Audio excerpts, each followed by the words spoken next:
Molti imprenditori veneti faticano sempre più ad assumere personale non solo per lo storico problema di trovare candidati disponibili e professionalmente preparati, ma anche perché il numero dei giovani pronti ad entrare al mercato del lavoro si sta progressivamente riducendo. Rispetto a 10 anni fa, il Veneto ha 28.500 giovani in meno tra i 15 e i 34 anni, quasi il 3%, e nei prossimi 5 anni bisognerà sostituire quasi 250.000 neopensionati. La crisi demografica è una bomba ad orologeria che minaccia gravi conseguenze sul mondo dell'economia e del lavoro. Eppure il tasso di disoccupazione giovanile in Veneto rimane comunque al 13,4%.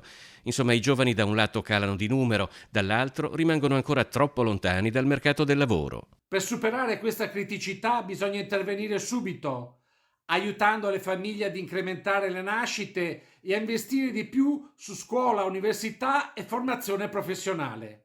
Non solo, visto che comunque alla luce dell'attuale denatalità appare evidente che per almeno i prossimi 15-20 anni si dovrà ricorrere stabilmente anche all'impiego degli extracomunitari, la CGA di Mestre propone una sorta di patto sociale con gli immigrati che intendono trasferirsi in Italia.